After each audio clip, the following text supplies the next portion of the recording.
Hello everyone, I'm back for another update here.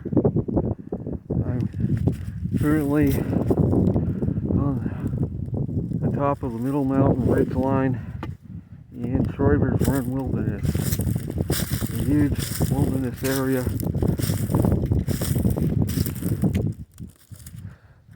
Surrounded by Jefferson National Forest.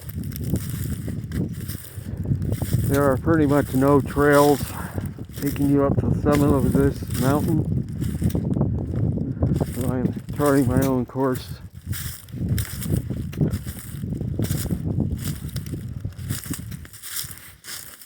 And that's looking down in the valley to the east and the valley to the west.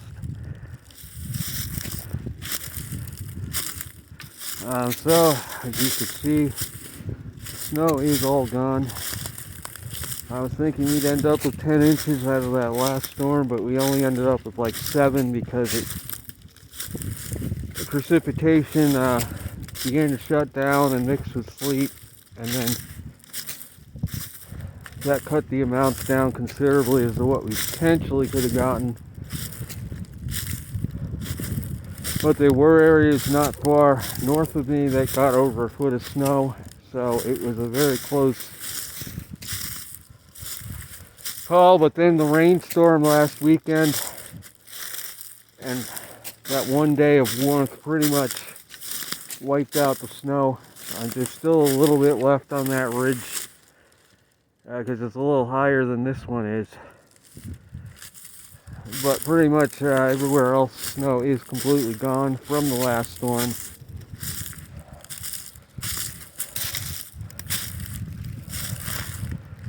So this is the summit of Middle Mountain. I know it's a summit because there's a log here that you can sit down on. And there's even a bit of snow left there. Tiny bit. So what I'm going to talk about here is,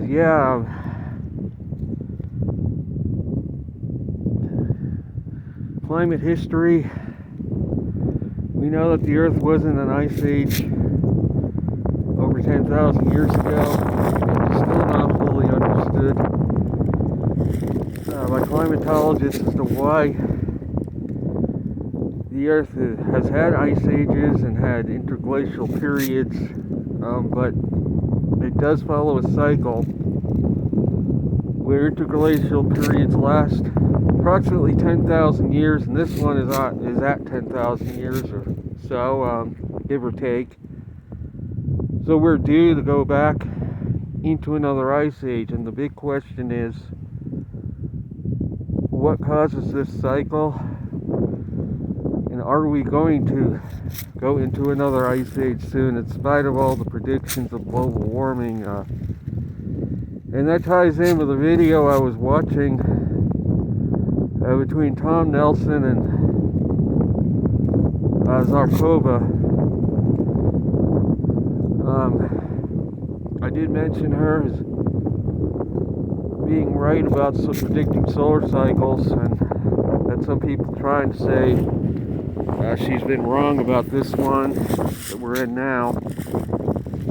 But her prediction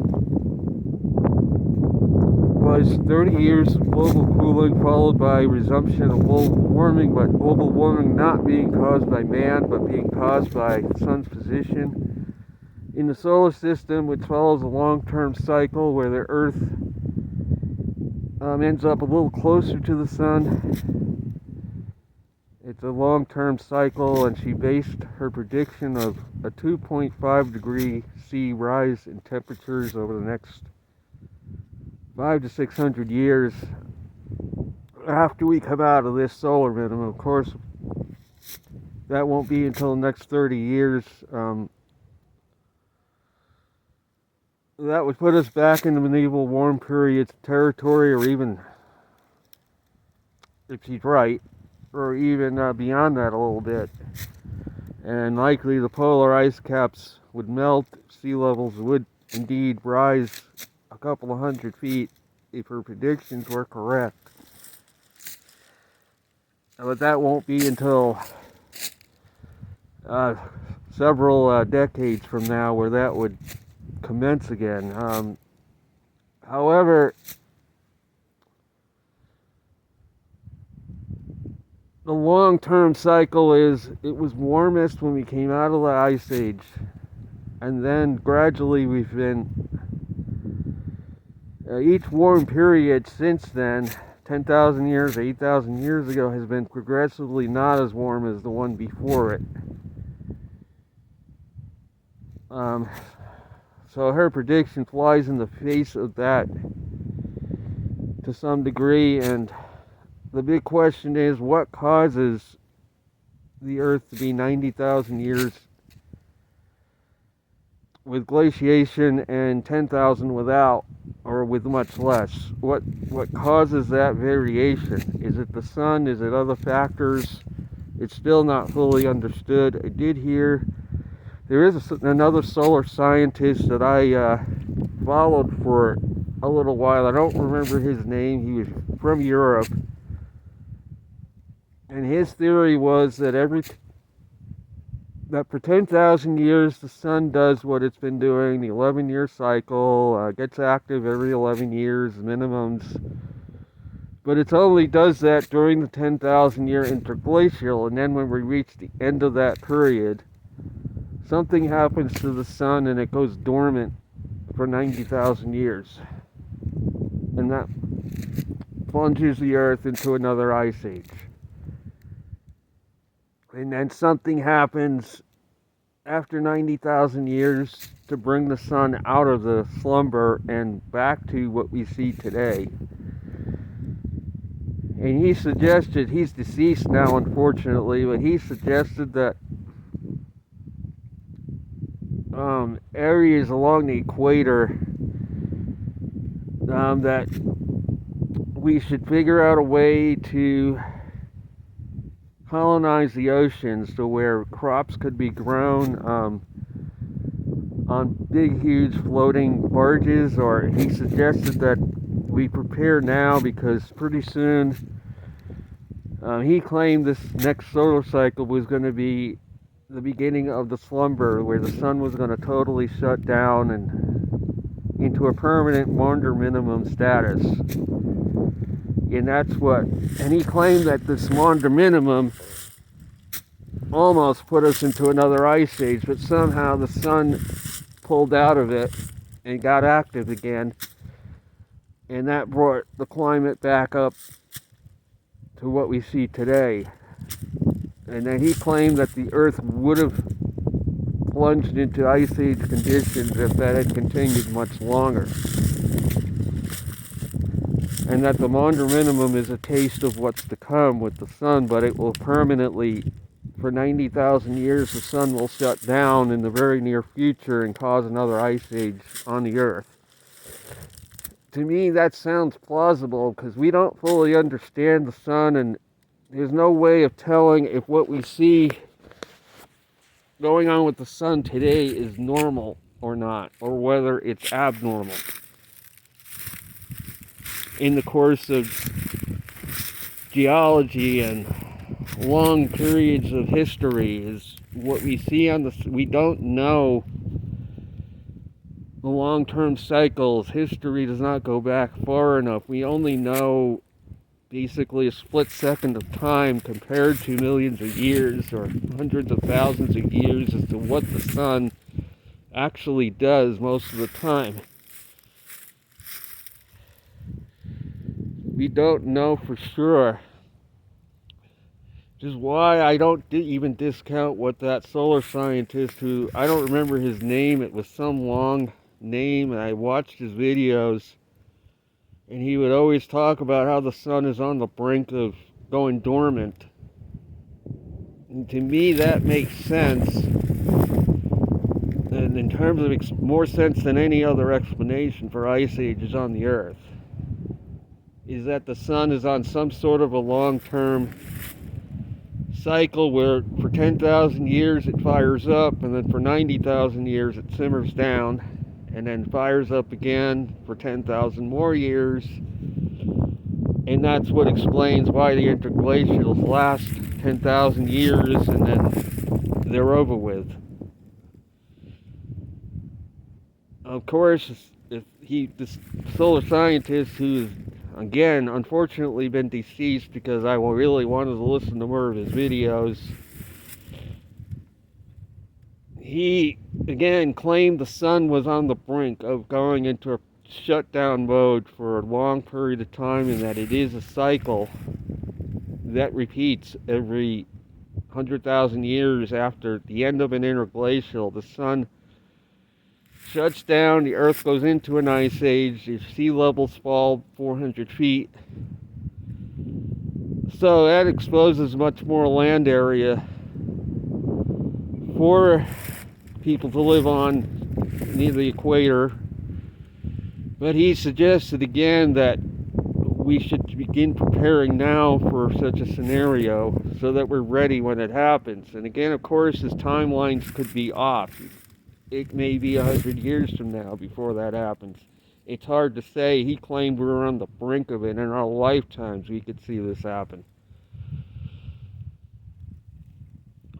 So the reason why I'm sharing this is because I'm contrasting this with the other solar scientist, Valentino Zarkova, who claims there's going to be a 2.5 degrees C temperature rise after this next grand minimum, starting around 2060. She claims that until the year 2600, the Earth is going to get 2.5 C warmer than today, meaning we're going to go into another climate optimum, which would be great for mankind. Because again, the Arctic ice would be gone in that scenario, and it would. But he stressed it would not be caused by man. It would not be caused by CO2. It would be caused by the sun and its position to the Earth and its orbit that would change and bring the Earth a little closer to the sun.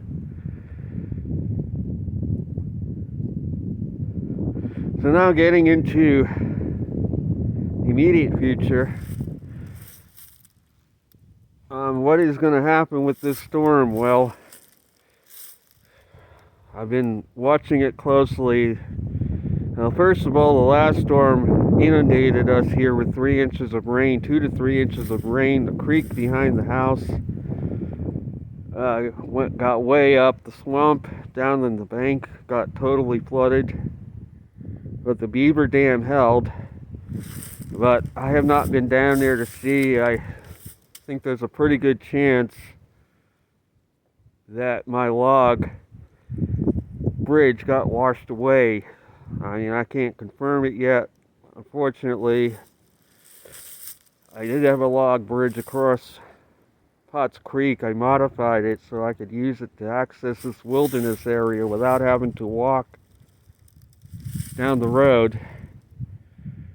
But yeah, we got like 3 inches of rain, flooding.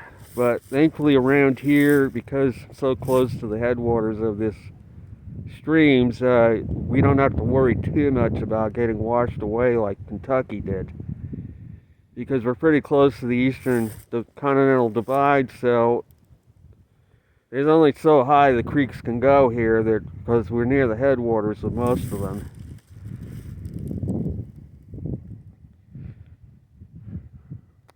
So as you can see through the trees, there's still a lot of snow left on that ridgeline there. So here they're calling for 2 to 4 inches. I think there's a potential for a lot more. In Missouri, they're getting over a foot of snow today. And the big question is this system going to do what the second January system did, which we barely got an inch or 2 of snow out of? Or is it going to hold together and give us 6 inches or maybe even more here? Is it going to make it over the mountains? And the reason why I'm leery is because if we got 3 inches of rain, a lot of the moisture has been squeezed out of the atmosphere already. It's going to be hard to get a lot of moisture back in here again with another weather system. That's why I'm thinking it's going to be probably just a couple of inches here. but places closer to the East Coast,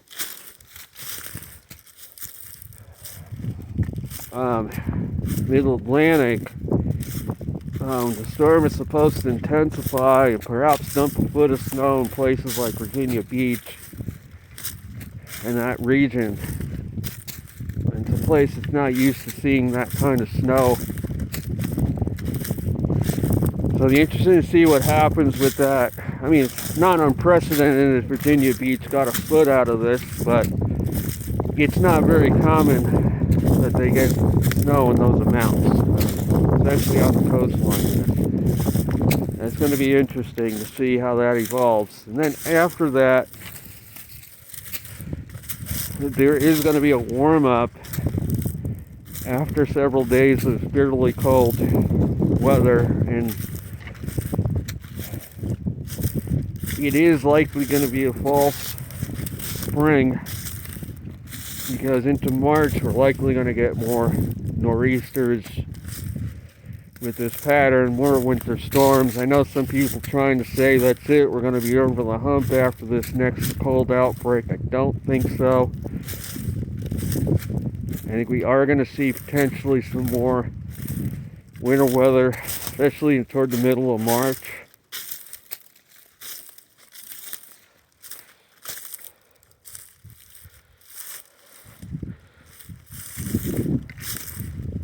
And interesting to see how that evolves. I don't see an early spring this year happening, because the sun, yeah, I looked at the count, it's over 200 sunspots. Yesterday was 267. I looked at the image, I could not believe they came up with that figure. They are definitely, I hate to say it, they're not counting these sunspots accurately. They're trying to make the cycle appear a lot stronger, to prove people like Valentino Zarkova wrong that we're not going into a grand minimum. Insisting that, oh, this cycle's so much stronger than predicted. In reality, it's not really much stronger than 24 was. A little bit, but not by much.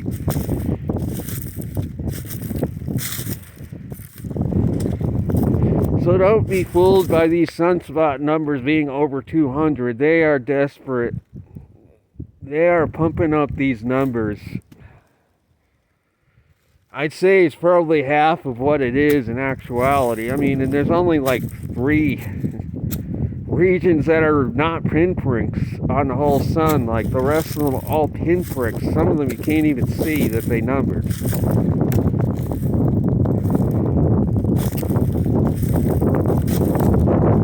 And I did say if solar activity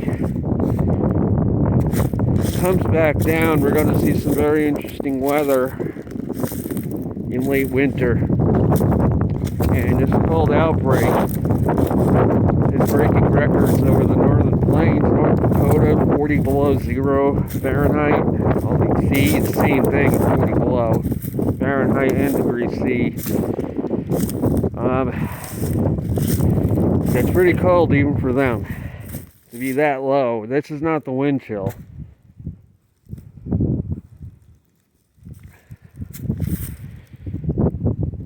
So my hands are starting to get cold. I'm going to have to end this video. I hope you found this discussion interesting. Long and short-term climatic fluctuations, and I will be back soon.